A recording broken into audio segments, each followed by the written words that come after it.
Desde La Habana reciba nuestro habitual saludo este viernes 23 de abril del 2021. Soy Agnieris Borges, siempre un placer acompañarles en los próximos 27 minutos de información con los titulares. Ya comenzamos. Cuba presentará el informe de resolución para poner fin al bloqueo de Estados Unidos contra la isla ante la Asamblea General de las Naciones Unidas el próximo 23 de junio. El canciller Bruno Rodríguez subrayó en su cuenta de Twitter que tal política estadounidense constituye un acto de genocidio y una violación masiva de los derechos humanos. Ministerio de Salud Pública confirmó este viernes 1.241 casos positivos a la COVID-19 y lamentó el fallecimiento de 10 pacientes. En medio del alza de contagios, el gobierno incrementa las acciones y La Habana prepara estudio de intervención poblacional con los candidatos vacunales Soberana 02 y Abdala.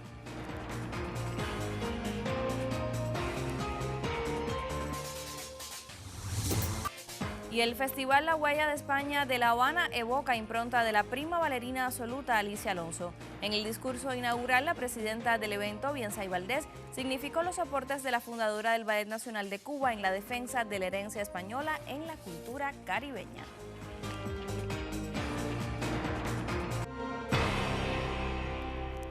Comenzamos con las informaciones. El próximo 23 de junio, la Asamblea General de las Naciones Unidas considerará la resolución para poner fin al bloqueo de Estados Unidos contra la isla.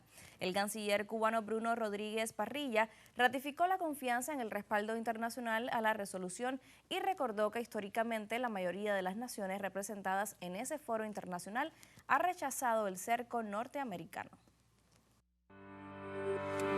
Un acto de genocidio que constituye una violación masiva de los derechos humanos y de la Carta de las Naciones Unidas es el bloqueo económico, comercial y financiero estadounidense impuesto a Cuba. Esa política arbitraria e inhumana de Washington, efectiva hace más de 6 décadas, obstaculiza hoy el comercio exterior de la nación caribeña, provoca severas afectaciones a su desarrollo y causa sufrimientos, privaciones y carencias a las familias cubanas. En su cuenta en Twitter, el ministro de Relaciones Exteriores de Cuba, Bruno Rodríguez Parrilla, se refirió a las 243 medidas coercitivas que aplicó el expresidente estadounidense Donald Trump, las cuales se mantienen vigentes bajo la administración del mandatario Joe Biden. Una superpotencia acosa a una pequeña isla y la obliga a luchar contra una terrible pandemia y contra un bloqueo que infligen daños humanos y económicos. Como el virus que provoca esta pandemia, el bloqueo de Estados Unidos asfixia y daña a las familias cubanas. Ante la Asamblea General de las Naciones Unidas, Cuba presentará el próximo 23 de junio la resolución para poner fin al bloqueo de Estados Unidos contra la isla, que históricamente ha tenido el apoyo mayoritario de la comunidad internacional. Cuba no está sola, Cuba solo le pertenece a Cuba. Son mensajes de aliento emanados de los múltiples países, organizaciones y movimientos de solidaridad que desde los 5 continentes desarrollan todas las iniciativas posibles y acompañan a la mayor de las Antillas en un concierto de voces, adoptando por principio inalienable la inviolabilidad de su independencia. Los líderes parlamentarios de Luxemburgo, Fernand Hedgen y Marx Di Bartolomeo, respaldan a Cuba en su lucha contra el bloqueo estadounidense durante encuentros con la embajadora de la isla ante el Gran Ducado, Norma Goicoechea. Asimismo, la Liga de Palestinos Graduados en Cuba condenó el cerco económico, comercial y financiero contra la nación caribeña, al que cataloga de injusto, inhumano e injustificado, dirigido a causar hambre y enfermedades, pese a lo cual los científicos cubanos materializaron vacunas contra la COVID-19 que hasta ahora salieron exitosas en la fase de ensayos clínicos avanzados. Por su parte, la directiva de la Asociación de Amistad Finlandia-Cuba también condena el injusto asedio contra nuestro país y convoca a todos los sectores sociales y políticos de la sociedad finlandesa a realizar acciones contra el bloqueo a Cuba los días 24 y 25 de abril hasta la votación de la Asamblea General de las Naciones Unidas. Valia Marquinezán, Cuba Visión Internacional. Y precisamente el bloqueo económico, comercial y financiero de Estados Unidos sobre Cuba obstaculiza el comercio exterior de la nación caribeña y provoca severas afectaciones a su desarrollo. De acuerdo con el informe de la Mayor de las Antillas sobre los daños ocasionados por la política de Washington, en el periodo de abril de 2019 a marzo de 2020, las pérdidas por ese concepto ascendieron a más de 3.000 millones de dólares. Solo la imposibilidad de acceder al mercado estadounidense tuvo un costo superior a los 131 millones de dólares, a lo que se unen los perjuicios por prohibición de utilizar la moneda de ese país en las transacciones internacionales. Cuba enfrenta además las consecuencias negativas de la utilización de intermediarios comerciales, con el consecuente encarecimiento de las mercancías y los sobrecostos por fletes y seguros que se deben pagar por la reubicación geográfica del comercio hacia regiones más lejanas. Las pérdidas por esa causa crecieron en esta etapa en un 17.9% con respecto al periodo anterior. En tanto, el acápite de los ingresos dejados de percibir por exportaciones supera los 2.000 millones de dólares. El informe señala la activación del título 3 de la ley Helms-Burton, que provoca la cancelación de operaciones comerciales, acciones de cooperación y proyectos de inversión extranjera. Igualmente repercute en las instituciones bancario-financieras que se rehúsan a trabajar con entidades cubanas por temor a ser objeto de sanciones. Bueno, vamos a la primera pausa de Cuba Noticias. Por supuesto que es en sintonía. Al regreso, más informaciones sobre la realidad de Cuba y su gente.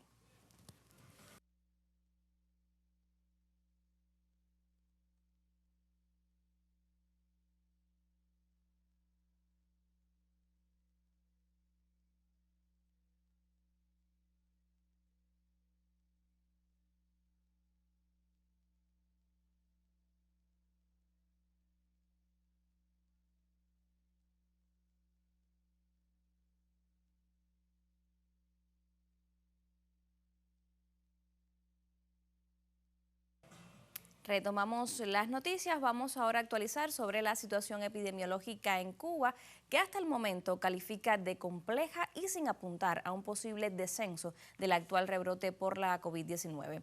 En la habitual conferencia de prensa, el doctor Francisco Durán, director nacional de epidemiología, expuso las cifras de contagio al cierre de este jueves: 1.241 pacientes positivos al virus SARS-CoV-2, lo que supone un nuevo récord de diagnosticados.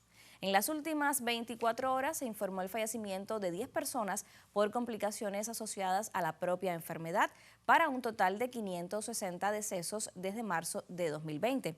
El especialista informó que 5.623 pacientes permanecen activos y la cifra total de contagios por COVID-19 asciende ya a 99.208. El experto anunció que 910 pacientes recibieron el alta hospitalaria, con lo cual ya suman 92.960 los recuperados. En ese sentido, autoridades sanitarias y de gobierno evalúan la compleja situación epidemiológica en el país. En reciente reunión, el Grupo Temporal de Trabajo para el Enfrentamiento a la COVID-19 analizó la situación puntual de las provincias más afectadas y los protocolos que en consonancia se siguen para frenar los contagios. Especial atención requiere la capital cubana, pues sus reportes diarios de casos activos van con cifras alarmantes de hasta 727 positivos en una sola jornada. Una situación que apunta a tensar las capacidades del sistema de salud en el territorio para asistir a enfermos, sospechosos y en vigilancia. ¿Qué acciones se implementarán ante este panorama sanitario en La Habana? Escuchemos.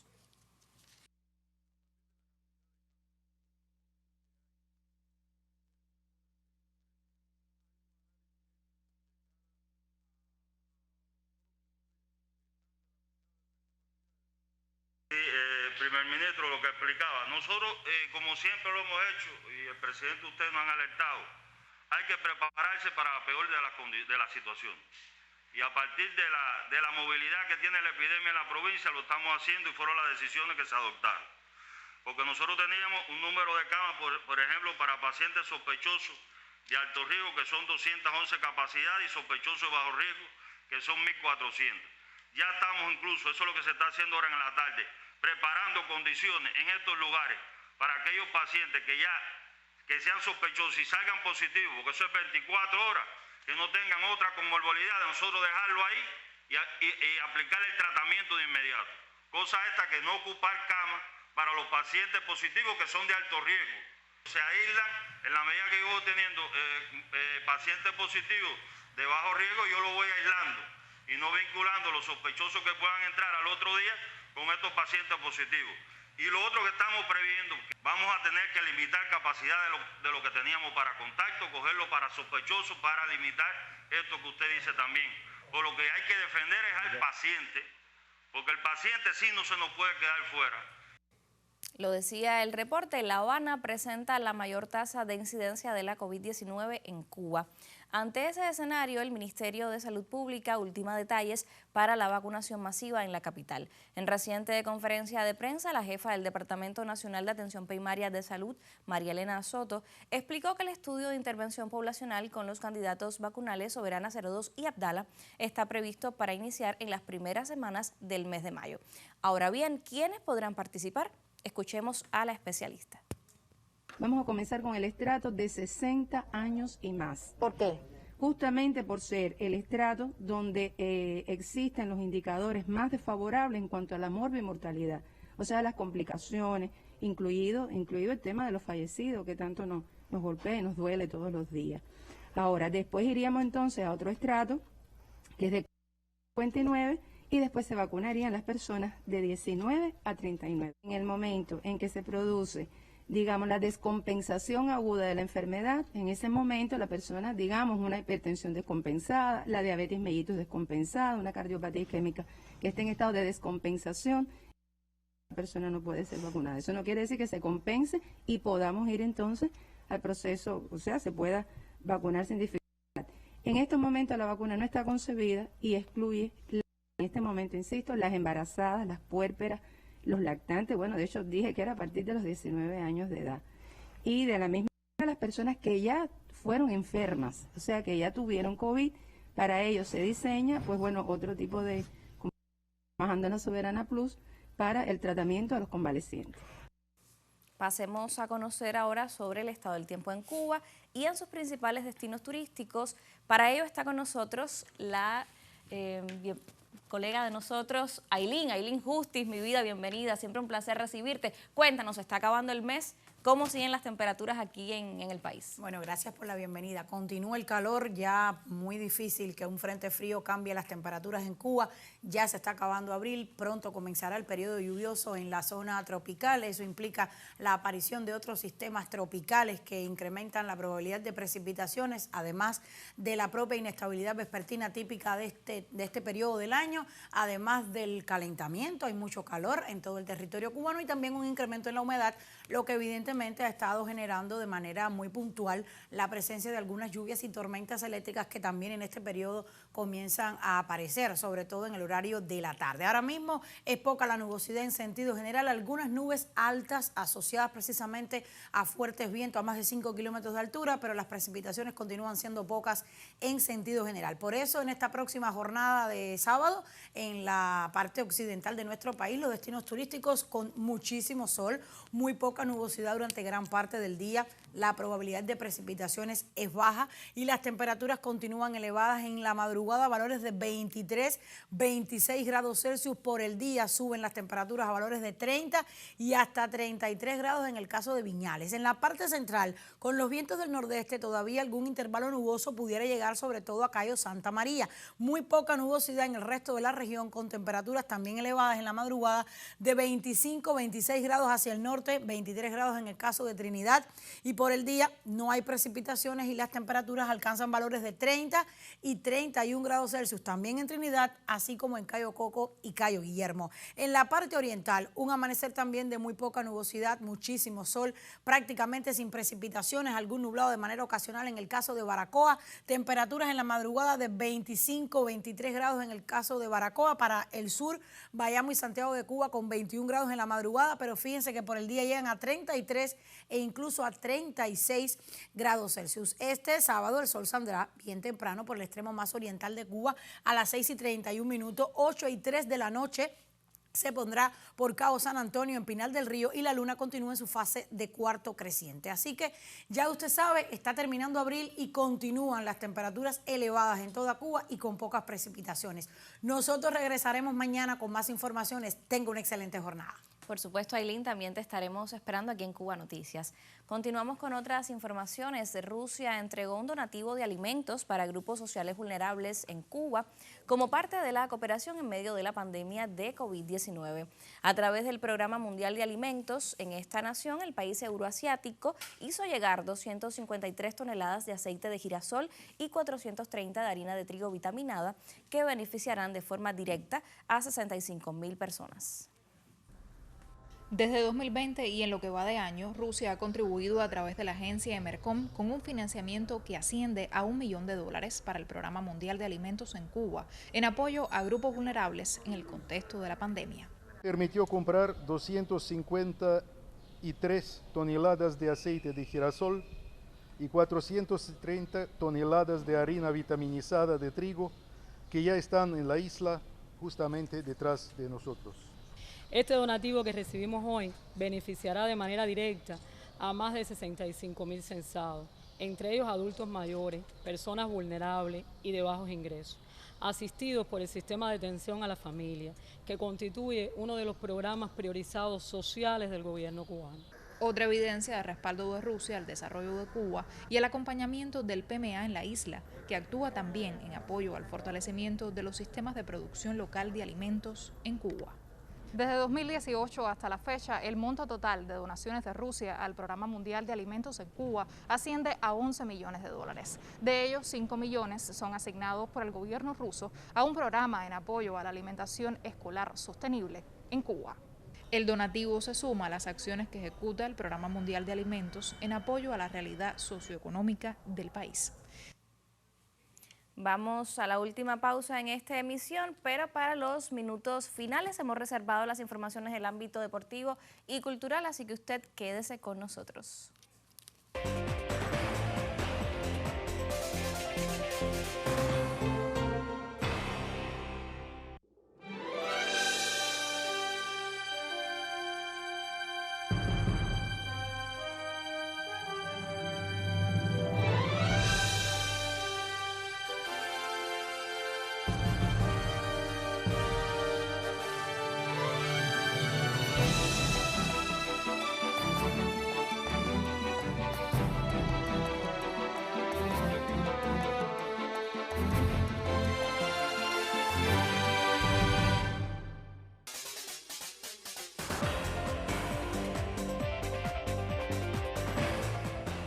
Vamos con los deportes. Hoy hacemos referencia al cubano Yurisbel Gracial, quien mantiene su excelente ofensiva en la Liga del Pacífico de las Grandes Ligas del Béisbol de Japón. El matancero lidera los apartados de hits y averaje para destacar entre los latinos en la pelota nipona. El periodista Duanis Hernández nos trae los detalles de la actuación del cubano durante la última jornada. Veamos. Yurisbel Gracial mantiene el mayor protagonismo dentro de la armada cubana que juega en el máximo nivel del béisbol japonés. El jugador matancero tuvo otro gran partido en la victoria con pizarra de 3-2 de su equipo, los Halcones de SoftBank, ante los Marinos de Chivalot. Gracial compiló de 4-3 en otra jornada multihits. Según indica el sitio especializado Béisbol Japonés, el pelotero yumurino elevó su promedio a 345 y su total de hits a 30 para asumir en solitario el liderato de ambas categorías en la Liga del Pacífico. Su compañero de equipo Alfredo Despaine sigue sin levantar boga y se fue de 4-1 con un sencillo en 4 turnos y 2 ponches, y su promedio ahora es de 209. Mientras por Chivalot el cubano Leonis Martín se iba de 4-1 con una anotada y un pelotazo recibido, tras lo cual su averaje descendió a 261. Dayan Viciedo en la derrota de los Dragones de Chunichi ante las Golondrinas de Yakult con pizarra de 6-4, falló en 5 oportunidades con un ponche y descendió su averaje hasta 250. Los Halcones de SoftBank mantienen el liderato en la Liga del Pacífico con balance de 14 victorias, 7 derrotas y 3 empates, mientras los Tigres de Hanxin comandan en la Liga Central con 16 victorias y 7 derrotas. Yurisbel Gracial mantiene su excelente paso en el béisbol japonés con lideratos ofensivos de averaje e indiscutibles, Duanis Hernández, Cubavisión Internacional. Y lo decíamos en nuestra portada, el Festival La Huella de España de esta capital destaca la impronta de la prima bailarina absoluta Alicia Alonso, cuyo centenario saluda el evento como una manera de homenajear la vertiente española de la cultura insular. El encuentro extiende su programa hasta el próximo domingo 25 y sesiona en el mundo virtual debido a la pandemia de la COVID-19 con la participación de artistas y agrupaciones de danza de ambas naciones. Entre las principales atracciones figuran los ballets nacionales de Cuba y España, la compañía de Antonio Gades, Liz Alfonso Dance Cuba, Ecos, Habana Compass Dance, Ivette Cepeda, Joana Simón y Tina Gutiérrez. El festival cuenta con los auspicios del Ministerio de Cultura de Cuba, la Embajada de España y la Federación de Sociedades Españolas en la nación caribeña, y este año transcurrirá con la dirección artística del bailarín y coreógrafo Alberto Méndez.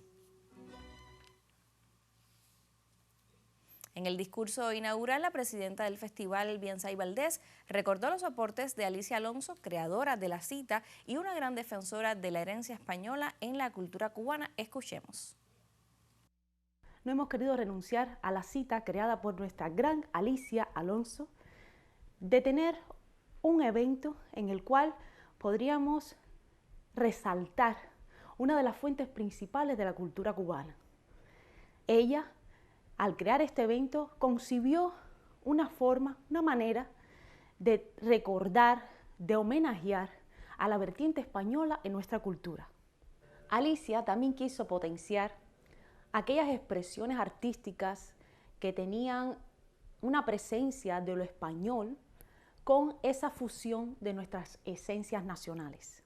Orgullosamente podemos decir que este evento, este festival, ha contribuido a estrechar los lazos entre España y Cuba. En este crecer mutuo estaremos haciendo una edición muy especial dedicada al centenario del natalicio de nuestra querida Alicia. Estaremos haciendo con todas las regiones de España ese gran homenaje. Todos se unen para rememorar su legado histórico y su trayectoria artística. Escuchábamos los detalles, efectivamente, del Festival La Huella de España, que tendrá una visión virtual, efectivamente, por la contingencia sanitaria de la COVID-19. Así cerramos esta emisión de Cuba Noticias. Recuerda estar en sintonía con nuestros espacios informativos y a través de nuestras redes sociales. Tenga una feliz jornada.